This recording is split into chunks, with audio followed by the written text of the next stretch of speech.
So I want to set the sort of the stage for the makot, for everything that goes on in Egypt. Let's just recap very briefly what we said. We said that the book of Bereshit is the book that explains the world to us. Yes, Sarah? Mhm. The book of Bereshit explains how the world came into being, how HaKadosh Baruch Hu manages the world. That's how we touched on it.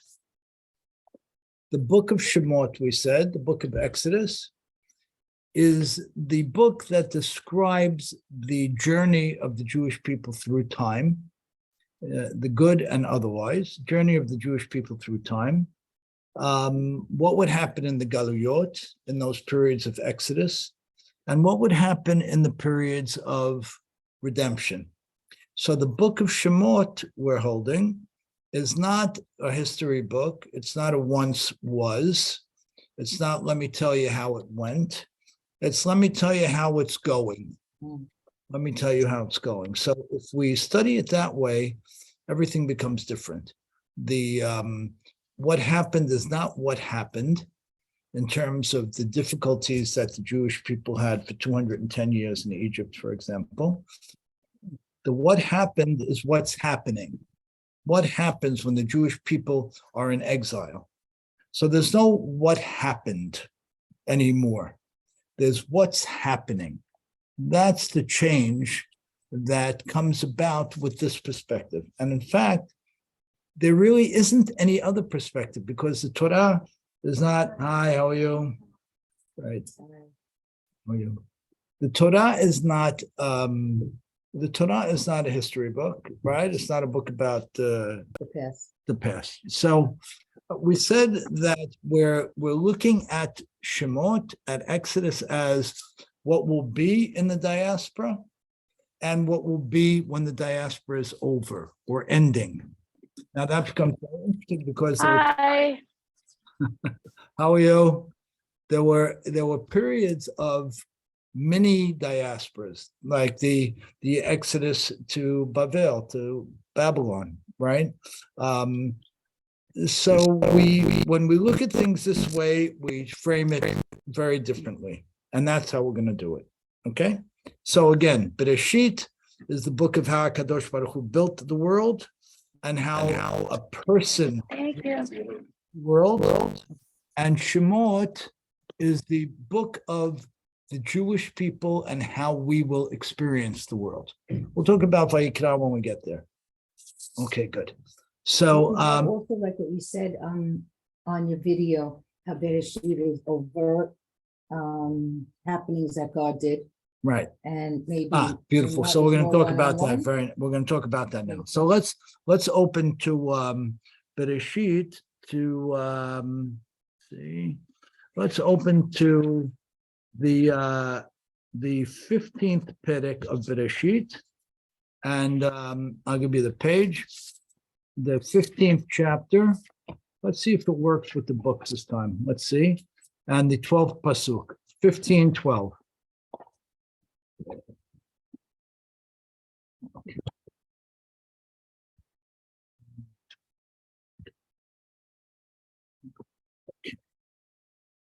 Okay. So what we held to Sarah's point is that in the book of Bereshit, there were no overt miracles, right? No overt miracles, nothing where you had no splitting of seas, you have no... You had the world created. All right, which nobody saw. So we have no overt miracles. We have this one event here. Let's look at this. Let's read it in the English. 12. And it happened as the sun was about to set, a deep sleep fell upon Abraham, and behold, a great darkness fell upon him. And HaKadosh Baruch Hu says to him, know with certainty that your offspring shall be aliens in the land, not their own, and they will serve them, and they will oppress them 400 years. But also the nation that they serve, I shall judge, and afterwards they will leave with great wealth. So what happens here? Book of Bereshit HaKadosh Baruch Hu is relating to Avraham Avinu in what we call the Brit Ben Abitarim, the covenant when he split the animals. And what does he do? He puts Avraham into a sleep, into a stupor, and he shows him this prophecy. And what is he showing him? Not very much. He's splitting these animals. A fire races between the two animals. And HaKadosh Baruch Hu says that I want to tell you, Abraham, that there's going to be a period of 400 years when your children will be out of the land of Israel in a foreign land oppressed. That's what he tells him. So this is the extent of prophecy in Bereshit. This is as good as it got, which meant that there was nothing overt. There was nothing in your face. Avraham Avinu was in a semi-sleep state, and God put a fire in between a split animal. And that was as dramatic as it got. We have no lice coming out of the sky. We have no fire in the hail. We don't have any plague of darkness. We have nothing like that. We have some very, very subtle stuff that goes on. Like Sarah getting pregnant. Like Sarah getting pregnant. Good. So Sarah getting pregnant, right? It's a miracle. Yeah, but it's not so Local. So in the book of Bereshit, it's all local. It's all quiet. We call it Nisim Nistarim. We touched on this in the recording. Nes Nistad. It's a local, quiet, hidden miracle. That's the story of the book of Bereshit. And the people who are related to by Kadosh Baruch Hu are related to in a very base level of prophecy. So they were sleeping or they were dreaming and they didn't see absolutely clear vision. They had to make their way through the vision to interpret it. There was nothing overt. So that's the book of Bereshit. And that's the God that our forefathers came to know and to love. They loved that God, right? And we call that God Kel Shaddai, meaning the God who limited his revelation in the world, but that's the God that our forefathers took to. Yeah. That with Adam also, he was speaking about it. Beautiful. So beautiful. So Adam is a different question. Adam is a different question. So Adam wasn't human in the sense that Abraham is, right? Adam, we know, had this capacity to just float outside of his physical body, right? Float out, come back, look at everything, come back. And that was limited later on. After the flood and the destruction of the world, that capacity became limited. The things moved back a little in a different direction where man was constricted from doing that. So what Adam Harishon saw, to your point, Abraham didn't see, which is pretty extraordinary. What Adam saw, Abraham did not see. Okay. Now, when you go, let's go back a little bit. Let's go to the first chapter of Bereshit, 127. And over here, tell me if you guys are with me on Zoom. Let me know. Stop me. What page is it? Okay, that's page. No. What page? 9. Oh, no. It's actually page a little bit before that. Mhm. It's page 8. Go back. Yeah, and 9. 9 in the English. Good. When HaKadosh Baruch Hu creates the world, what does he do? He tells everybody, let's read it. God blessed them and said to them, be fruitful and multiply, fill the earth and subdue it, and rule over the fish of the sea, the bird of the sky, and every living thing that moves on the earth. So when HaKadosh Baruch Hu creates man, what happens? What is he telling man in this pasuk, in this verse? That he'll be the ruler. He'll be the ruler. Okay, so let's put the pieces together. In the primary revelation of HaKadosh Baruch Hu in the book of Bereshit, he doesn't show much. And what he showed could be easily disputed. Oh, you say you had a dream about God? I had a dream about God. You say you saw God? Maybe you did, maybe you didn't. So what our avot, our patriarchs and matriarchs built from was spectacular in that they understood it and they embraced it, but you couldn't go and march around with that. and tell the world that there is this omnipotent God that rules everything, right? You couldn't, because you didn't have enough of a platform. Not enough people saw it. Not enough people got it. What they got wasn't dramatic enough. Now, go back a step to where man is created, what we just read. And what does HaKadosh Baruch Hu say? Piru urvu, piru meaning have a lot of offspring. What does revu mean? Rav. When we see the word revu in the Torah, what does it mean? Revu is a very interesting term. Rav. What is the term Rav? Rabbi. Good. So what does the term revu mean? Piru means to multiply and to have a lot of offspring, right? So what does the term revu mean? It's not going to repeat it. It's not going to say again, have a lot of kids. What does it say? That they should be rabbis or. Good, beautiful, excellent. intelligent. That you should get smarter, right?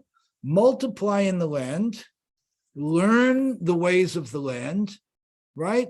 Mil'u et haaretz, fill the land with your insight, with your innovation, with your imagination, with your new products, with your architecture, with your literature, right? Mil'u et haaretz v'kivshuha, and master the land, right? That's what HaKadosh Baruch Hu tells man after man is created. So now let's see what we got at the end of the book of Bereshit, what we have. We have the humanity that's empowered to master the world. HaKadosh Baruch Hu says it. Take the world and run with it, right? And coupled with the fact that the greatest men of the time and women of the time saw a very limited God. They didn't really see this powerful, almighty God that we built our religion on. So if you're the average person or the ruler of the greatest empire of that time, what do you walk out of Bereshit with? Nothing, right? Just about nothing. In terms of HaKadosh Baruch Hu, you're not willing to sign on, because wait a minute, does he exist? Oh, your great-great-grandfather Abraham says he saw something? Good, I saw something too. Guess what? I saw something too. Oh, Sarah gets pregnant at a very old age? Well, guess what? These crazy things happen, right? So, and on top of it, when HaKadosh Baruch Hu finishes creating man, so to speak, what does he tell man? Go out and run the show. Go out and run the show. Piru, right? Be fruitful, learn, fill the land with your insight, your innovation, your wisdom, and own it and master it. It's a gift more than, like I always say, a partnership. It's a gift, right? But does it sound like God's involved? No. Not necessarily, right? Not necessarily. And then you couple it with some other interesting things. And we mentioned this in the recording. When Abraham Avinu sees the angels who come to him and tell him that Sodom is going to be destroyed and that his wife is going to become pregnant, right? What does he see? 3 men. He sees men. Beautiful. He sees men. Oh, what do you mean? So, all right, there were a bunch of enlightened guys. Maybe they were ascetics. Maybe they were philosophers. Maybe they were thinkers. Maybe they were soothsayers, futurists. Who knows? Who says that God sent them, right? When Yaakov Avinu sees his great revelation, what does he see? Angels. A ladder and angels who look like, How does he know what an angel they look looks like guys. Beautiful. That's exactly the point. So what are they seeing? They're seeing very material, very reality-focused things. So if you step back and you're the king of the greatest empire of the time, following this incredible book of Bereshit, you can easily say, I don't know what you're talking about. I don't know that there's a Jewish God. Who says there's anything like that? I'm not buying in, which is exactly what Paro says. Let's turn to that. Let's turn to that. Go to the book of Shemot, the 5th chapter in Shemot, 2nd pasuk. And how can you blame the Jewish people that were for not believing before they went out, right? Most times they You believe. can't. You can't. That's exactly the point. But now here's the rub, and we're going to come back to this in a little while. Here's the rub. This is very important. That the period of overt miracles is at the very end of the process, where unfortunately you've already lost most of the people. So when it says, to your point, "V'hamushim alu b'nei Yisrael me'eretz Mitzrayim," right? 1/5 left, and some of the commentators say it wasn't 1/5, it was 1/50th or 1/500th, and all the other people became assimilated and stayed there tragically, right? It's because during that whole time period of 210 years, they didn't see God's hand. We now, right? Again, this is current day. Exodus is current day, not past. We're in a place where we don't see God's hand overtly either, right? We're starting to see it a little bit in the last 75 years with the state of Israel. Some people see it, some people don't, right? So it's not like the splitting of the sea. So you're not going to get this overt revelation of God again until you're way down the road. And therefore, unfortunately, a lot of people leave. Good? Yeah. So turn to chapter 5, Pasuk 2. Would they go to Paro? Go ahead, Rachel, you want to read?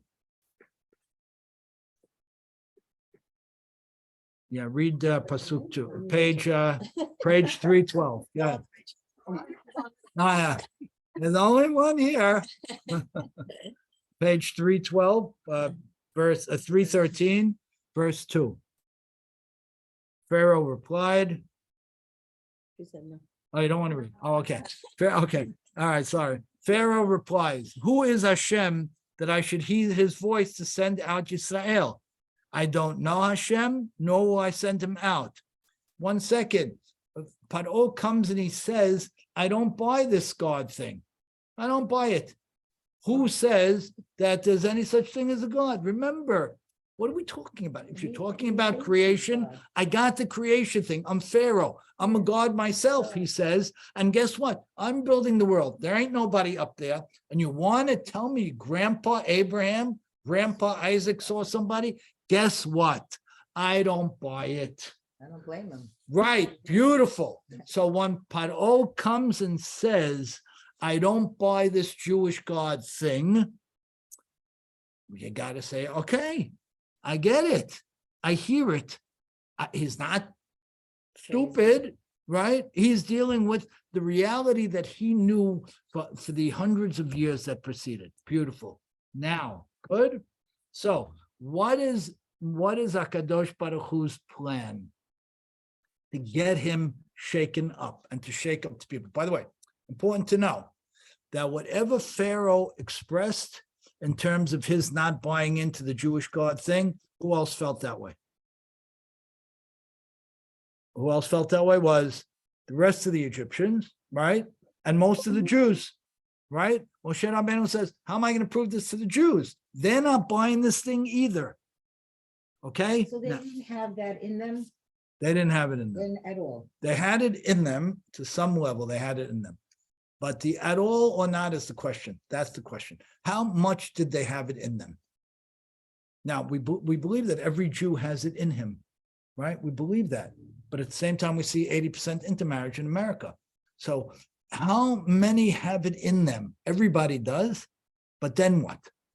So what's HaKadosh Baruch Hu's plan? Okay, we got the stage, right?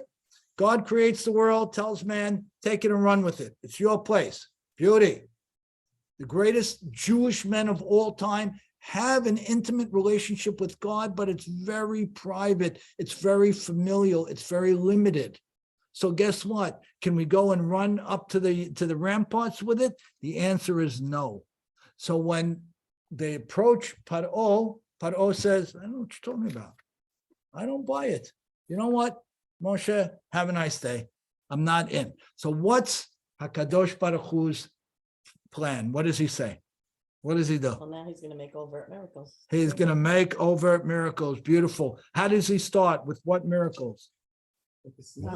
Huh? Done? What, before Dam, what does he do? The snake? He starts with the Muftim. What is the Mufet?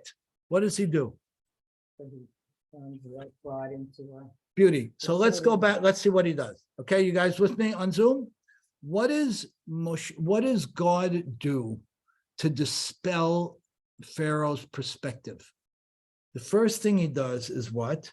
He tells Moshe Rabbeinu, turn your staff into a snake. Take your staff, grab it, and it'll turn into a snake. What happens with that? What's the point? What's They the weren't so convinced because he said it's magic. My magicians could do okay? that too. Leave that for a minute. True, but what was the point in Moshe Rabbeinu at the behest of God picking up a staff and it turning into a snake? What's the point? What would you say? For it to be visual, What's that, Ellen? so it should be visual. It's excellent. What should be visual? Go one more step. What should be visual? What Like happened? magic. How could the magic happen? Excellent. What was the magic here? What is the magic? That it He happened. created life. Beautiful. He takes an inanimate object and he turns it into a living object. 1 second. Can man do that? Well, obviously they Huh? did it. They did it. So now what happens? They do it for 1 second. What's the point here? The point here is to dispel these perspectives, right? Dispel their perspective and prove there is a God. So what do you do? Pick up the eyeglass case and turn it into a snake. Beauty. Does that prove something? Of course it proves something. Did it prove anything in this case? No, because the magician said, nice Well, game, I'll do the but same guess thing. what? Here's mine. I'm on board with the same thing. Mhm. Huh? They I don't know, but they did it. What's the next? I can't do it. So why did he start with something that they could do? Excellent. Excellent. Why does he start with something they could do? Why? This is so important. Maybe Come because on, answer your question. Faith, I don't know. Huh? That's like a weak answer. No, give me a good answer. He put them on his level and then he was gonna slowly show him that. First, he put them, he's putting them off guard now because they're gonna be more haughty. Because they could do it, beauty. They could do So it. why not give them something that they can't do? Give them the knockout punch from the first step. Why not? Come on. They won't realize, I don't know. Come on, Hard why to do. not? Let's compound Rachel's question. I'm going to add to the question, right? What also happens? Vayhazek Hashem et lev paro vet lev avadav, right? Hakadosh Baruch Hu hardens out. By the way, he hardens the heart of Pharaoh, and then all the blokes that are with him. Who cares what the other people say? Pharaoh considers himself a god, right? So you want to harden the heart of Pharaoh so that he doesn't get emotionally swept away with this overt expression of God, which we didn't see yet. Fine. But to harden the heart of the slaves also, Of the slaves or his men? his slaves, Oh, use the his word slaves. abadav, which is very Okay. interesting. So what happens? Let's go back. Let's see what happens. Yeah? What happens is as follows. HaKadosh Baruch Hu says, they don't get it. They don't know me. They haven't seen me. So we have to build something here. We have to bring the Egyptians along, no less important, if not more important, we have to bring the Jews along. So what does he start with? He starts with this action of taking something domem, right? Dormant, lifeless, and turning it into something filled with life. Doesn't matter. They pulled off the same thing, Stunt. not an issue. Okay, good. What he attempted to do with that was to show that he is the creator, that he can create life. But guess what? Didn't work because they created life. Okay, good. Now, in the interim, what does he do? Well, keep this as a backdrop thought in your minds. Vayhazek Hashem et lev paro. Why did he do that? Why did God harden Pharaoh's heart and the hearts of all those people around him? Maybe so he could show them even greater stunts. So he could show them greater stuff. Why? How does one yield the other? It sounds like you said, he's building. If he's starting slow, maybe he's Yeah. getting a few people at a time and he's not shocking them on purpose. Maybe it would have been too much to shock Good. them. It would have been too much. Very nice. Good. So why does he harden his heart? Well, he needs them Because he's to not ready bring for them everything to let him go yet. They're not ready. So he doesn't want to blast off. He wants a building process. Yeah, it has to be, I mean, it has to be a building process. Right. not So just what does he come do? say, "All right, He, let me he go." takes away panic. He takes away Pharaoh and his people's wantingness to panic. If your economy has been destroyed, which is what happens in the Makot law, then, all right? Your houses have been violated.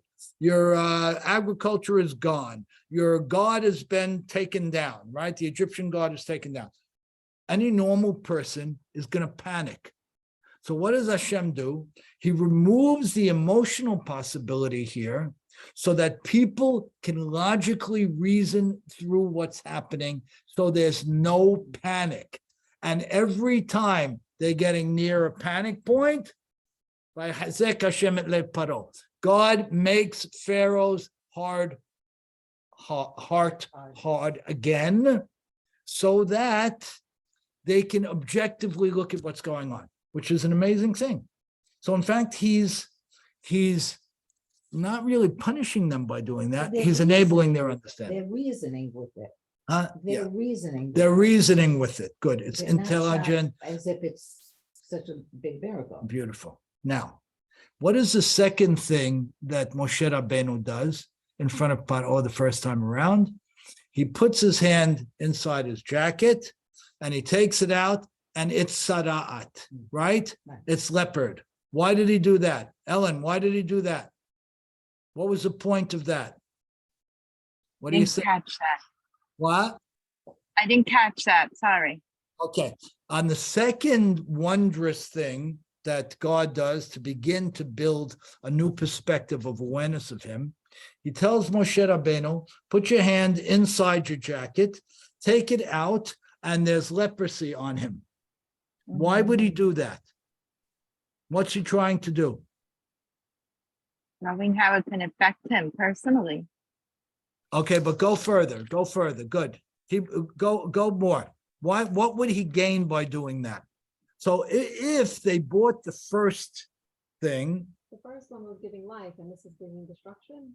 one second, beauty. The first one was giving life. What's the second one? Not destruction. Come on. Disease. Huh? Disease, death. No. Come on. The first one was giving life. The first one was a failed attempt to show that HaKadosh Baruch Hu gives life. Okay, they did the same thing. By the way, God's going to beat him on the next round, which he does, right? Where he proves that only he could give life in the bigger sense, in the bigger play, beauty. What is he proving here? Taking one? Huh? No, he doesn't take his I life. know. So come on. What is he proving here? Let's give a context for it, right? What was Esav's claim? What was Esav's claim? Yaakov's brother, right? What was his claim? That he should get the Bechorah. Right, but what was his claim about life? What was Esav's claim about life, which his great grandson Amalek takes on and becomes a competing world value forever until the end of time between us and them? What was his claim? Esav's claim was that it's true that God created the world, not wasting time with us. He's not interested in this. There's no olam haba for a person who does a nice job here. I mean, that's a joke, Esav says. He says, true, I hold that God created the world, but now it's, it's the survival of the fittest. It's power. It's not a relationship between me and God. And therefore, Esav says, I'm focused on this. And I don't want greater responsibilities. I don't want a longer perspective. I don't want it because I don't believe in it. And what does Amalek, his grandson, ultimately say? He says the same thing. They don't say they don't believe in God. They say what Aristotle said, the same thing. I believe in God. There was a primal creator. They all say, and you know what? Esav, Amalek says, maybe God is still up there. But he has nothing to do with it. But he has nothing to do with us. Beautiful, Sarah. He has nothing to do with us. So when Moshe Rabbeinu puts his hand in his jacket and comes out leopard, what is God's message? I have everything to do with you. I have everything to do with you. I'm involved. I can affect nature. I will affect nature. I'll do something immediately. How does somebody get leprosy in 2 seconds? No such thing. It's impossible. So when Moshe Rabbeinu does this thing and he pulls it out, HaKadosh Baruch Hu is trying to send a message to the Egyptians and to the Israelites that not only is God the creator, he can take domem to chai, inanimate to living, but God also is involved in people's lives. Okay, you don't like it. They didn't like it either. By the way, they didn't like it either, right? We don't have a big buy-in. Mhm. We don't have a big buy-in. That's the truth. But when you think about it, it's a very cogent message, powerful Did they message. do the same thing? Huh? The magicians with the hands? Leprosy. I Well, forgot. maybe they did. Okay, maybe they So did. it's really not buying into the system. They didn't buy into the system. Good. What was the third thing that he does? He turns water to blood, right? What was the point of that? So Well, now he attempts to prove that God is the creator of the world. They didn't buy it. He attempts to prove that God is involved in the lives of people. They didn't buy it. Now, what is he attempting to prove? This is a little bit of a reach, but I think it's a very exciting idea. Now, he's turning water into blood. I think water is life sustaining. Beautiful. Water is life sustaining. Okay, and therefore You can't live He in can it. take away life. we can take away life. Okay, good. Give me more. Go further. When he turned the water into blood, this is a really interesting rub. When he turns the water into blood, does he turn all the water into blood? No, Just the Nile. Huh? no. No, he does not. Does he let them when he goes further, right? And he turns the water of the Nile So he into could be blood. specific. What does he He do? could be specific. Beauty. And what's the point of that? In control. It's twofold. A, control, right? I can do it where I want to do it, but there's a B here that's very, very important. It depends on us. It depends on us. I care about the people. I don't want to hurt people. I'm going to give them what to drink.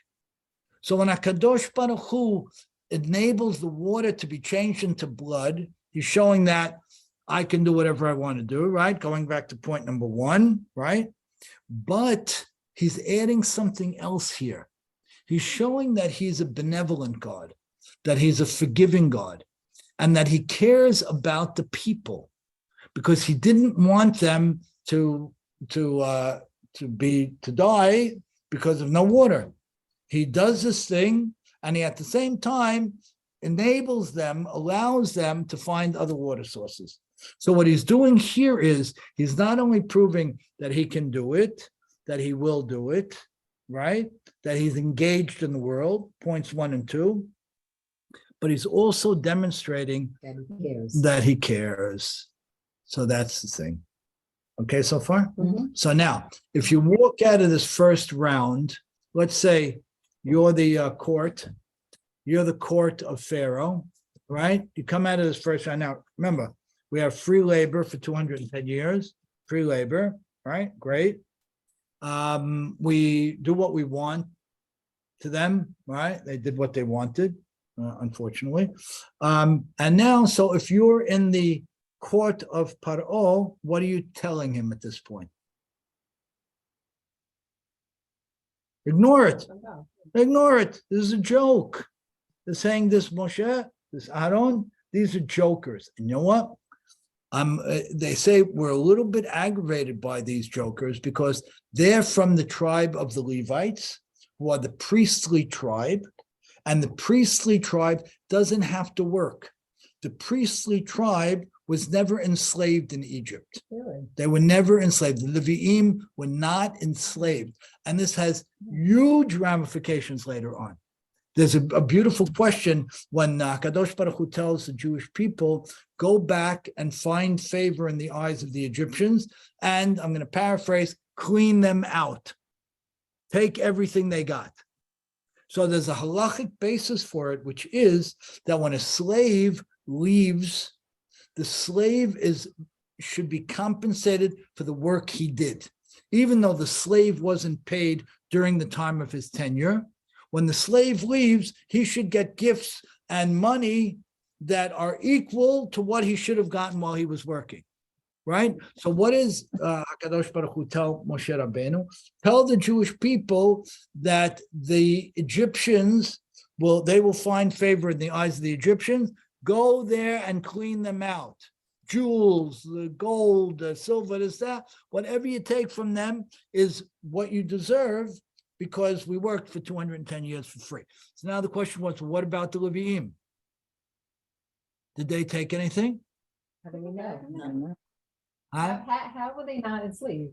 They weren't, But why didn't Paro? because they're the priests, they're the rabbis, they're the They teachers. cared, Yeah. They what? cared, the Egyptians cared. The Egyptians respected, right? By the way, Yosef set the precedent for this. How did Yosef HaSadiq set the precedent for this? It's a very nice question you're asking. How did they possibly take this from us? Remember what does Yosef do when everybody has nothing left to offer to the king? When they have nothing left to give for food, what does he do? He moves all the populations around, right? He moves all the populations around to make everyone stateless. Nobody could claim a homestead anymore. And what does Yosef do? He takes all of the land of Egypt, all of it, and he gives it to the king. By the way, I think it's still true today that there are no real landowners in Egypt. And he makes everyone what do you call when somebody works the land, they get a percentage of the crop? Oh, like, The surf, like that type of thing. Yeah. So he sets everyone thing where they could take 20% of what they work, right? But all the land is taken and owned now by the king.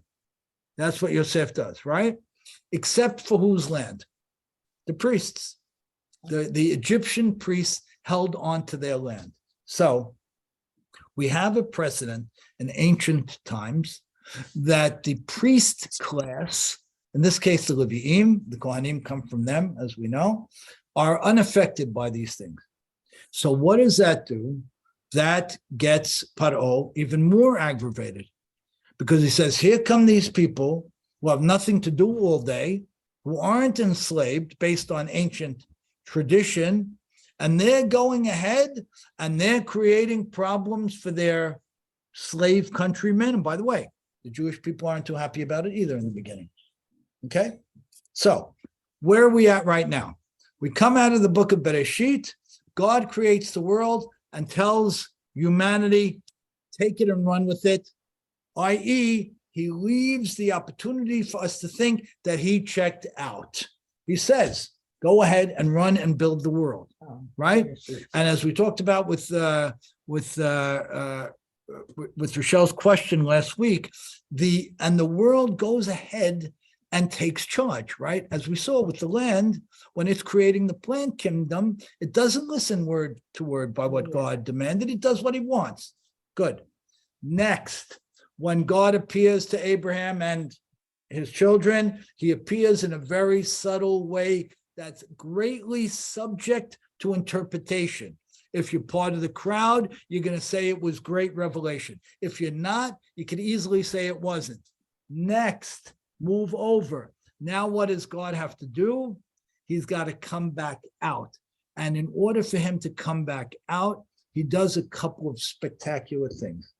He removes the Pharaoh and his key decision makers' ability to panic. He makes their hearts hard. He removes their tendency, their ability to panic. He keeps them sober and clear-minded.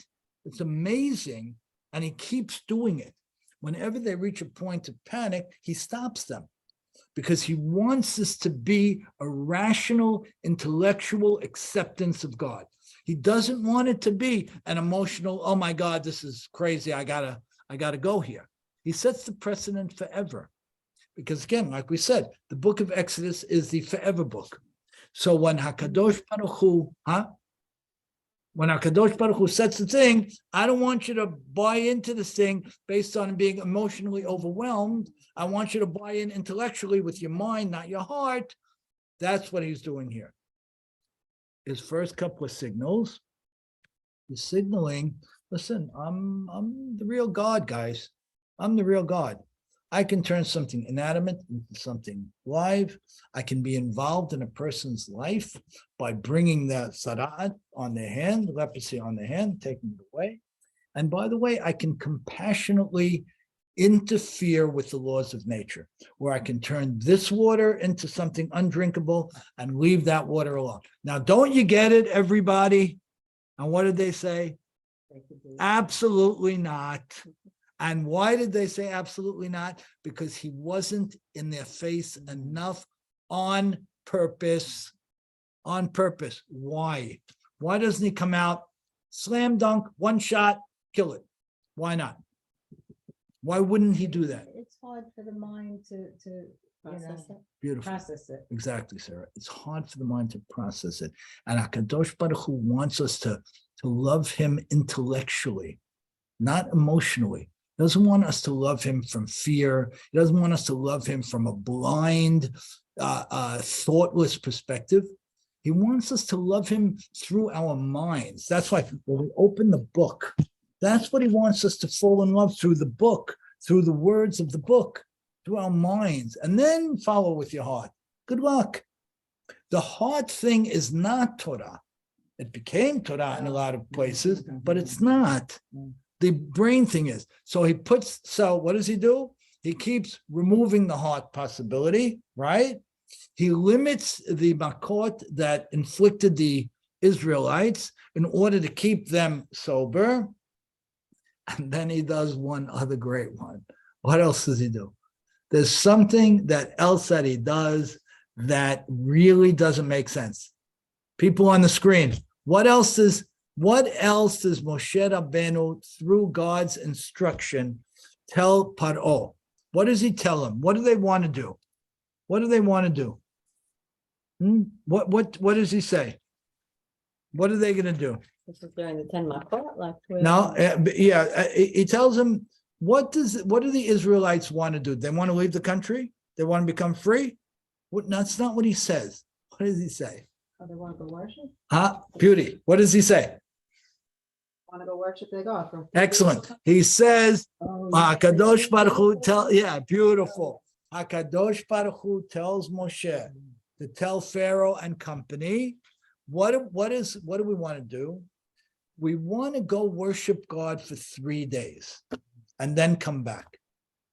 Now, was that a lie? Looks like it, right? So why would they say that? Do they want to go worship God 3 days and come back? No. No. What are they doing? They do that. What do they want to do? They want to want to leave leave. forever, They want to go. permanently, right? Why would Kadosh Baruch Hu repeats it several times? Moshe Rabbeinu repeats it several times to Paro. We're going to worship for 3 days. Bin Arenu, Biskunenu, we're going to take everybody, which was strange to Pharaoh, because Pharaoh says, if you're just going to worship, take the men. Who worships men? Or you can take the women, you're going to take the kids, you can take the livestock. Why? If you're just going to worship for 3 days. Moshe Rabbeinu tells them, we're going to worship for 3 days, but we're taking everybody. We're cleaning everything He didn't out. ask his permission. He just said they're going. That's what he said. No, he's waiting for his permission, but Paro keeps saying no. But why would he say we want to worship for 3 days? What is he doing here? Our rabbis say a fascinating thing. Our rabbis say that Moshe Rabbeinu was told by God to tell Pharaoh that we only want to worship for 3 days, so they should wonder and figure that God really doesn't have the power to take us out. Because if God had, for God to take out 3, 4, 5, 6 million people, right? How's he going to do that? How's he going to feed them? Where's the water going to come from? Where's the shelter going to come from? Where are they going? Where are they going? So what does God want? He wants this process. He wants the process to be cynical, filled with doubt, filled with ups and downs, So one of the other ways that he seeds it is to say, I only want to take you out for 3 days, i.e., in their minds, they say he can't do any more. Right. So what does this tell you about present day? What does this tell you about present day? About our galut, Beautiful. What does it tell you about present day? that he's gonna do it slowly and simply and. He's going to do it slowly. It's going to be one step forward, a half a step back. People, the goyim, the non-Jews, and we ourselves are going to doubt it.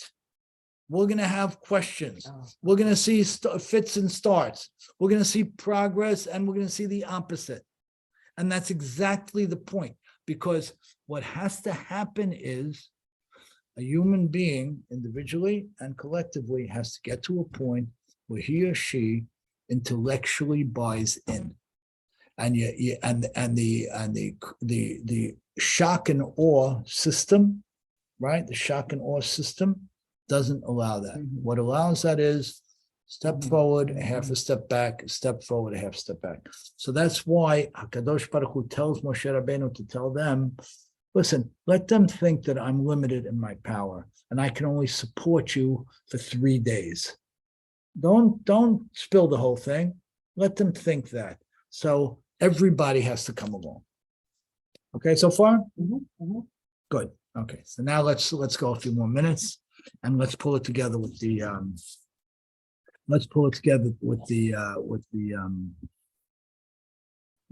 Makot. Go to chapter 7, Pasuk 17. So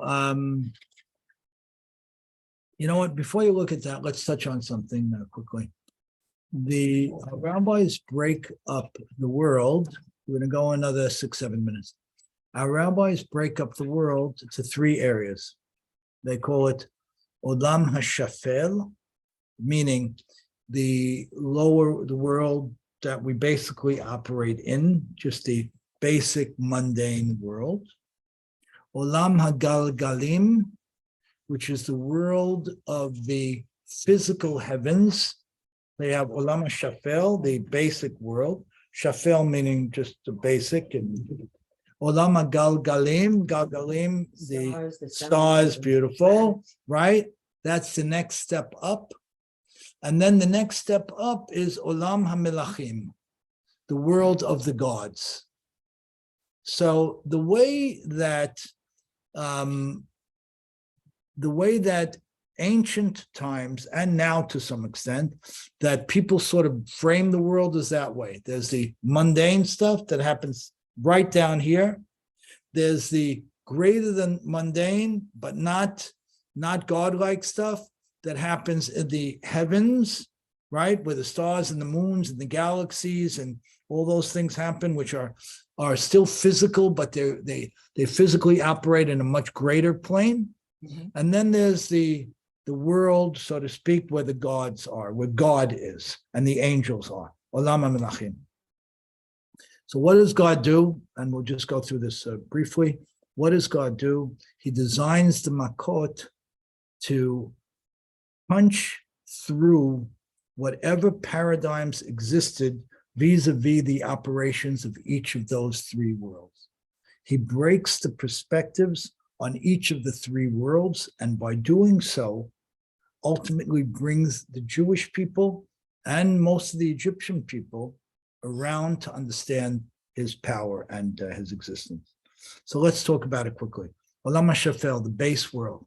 What does God do to get people convinced that he controls the base world? What will you guys say? Think of the Makot. You have the water turning into blood. You have the frogs coming out of the water, right? You have the kinim, right? The lice coming out of the dirt, right? What would you say about that? It starts from the earth. So it is and it isn't. It is and it isn't. Over here, we're going to break the 333. Good. We're going to break it and we're going to move stuff around because it effectively, based on this approach, was moved around. So I have two or three things, the water turning to blood, the frogs coming out of water, the dirt giving forth some type of living thing. Those things are grouped together to show that God controls the mundane, the basic world. Isn't Kenim boils? Boy, I'm sorry. So what do we get? We got the lice. What is the lice? Arov, No, Deve, Shafim, Arov.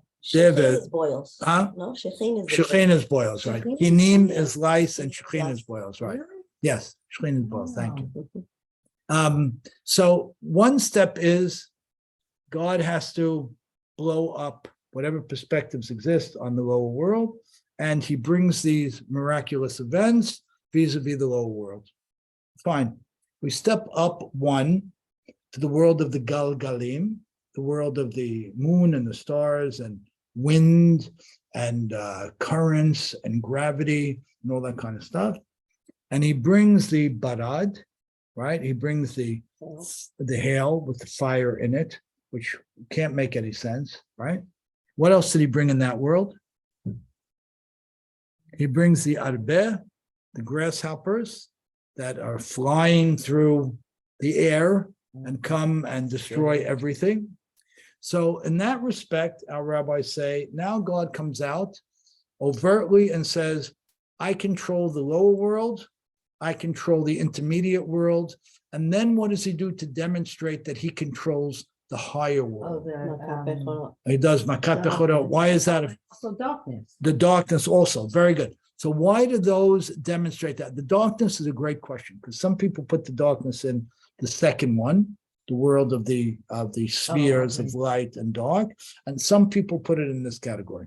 So what does it mean when the Makat Bechorot, the striking down of the firstborn child, was put into this category, into the category of the gods, of the angels? Because that's how they were looked at in the time of the Egyptians. Oh, the The firstborn firstborn was a prominent. demigod. The firstborn was a demigod. So if we're going to take out the firstborn, we're taking out the demigods. That's the so that's why the Makat Bechorot is something that God does on his own. When God also tells them to slaughter the ram, right? That's also considered part of the destruction of this outer world, the world of the gods. Why? Because the ram was their God. Because the ram was their God. So he segregates the three areas to show that God has dominion over the lower world, right? Water, dirt, the interim world, heavenly bodies, wind, fire, the stuff that doesn't stay down here, it's in this world. And then he steps up and he destroys the Demigods. demigods, Bechorot, and so on. And they say he destroyed the angel of the Egyptians, the Sad of the Egyptians, which is very interesting. And we'll wrap up in 2 more minutes. We'll just touch on this and then pull it together. Egypt today is one of the poorest countries in the world, right? 103 million people. Overwhelming majority are illiterate. I think 90 plus million people can't read or write. Extraordinary. We say that those who have inflicted pain against the Jewish people, God will ultimately take course against them. Is that what we're seeing in present day Egypt or not? I don't know. But when we say that God removed the heavenly Sad, the heavenly ambassador of that country, it means that that country could never again regain its greatness. We say that God removed the heavenly ambassador of the Greeks because they subjugated the Jewish people. And Greek today, again, is a beautiful country, but a poor country. And that God removed the heavenly ambassador of the Romans as well. And again, Italy is a beautiful country, but a poor country. They're always poor. So, and none of these ever rose again as world powers. So let's pull it together very quickly. the book of Shemot is the book of our journey and our process through life as a nation. What we will be subject to is the difficult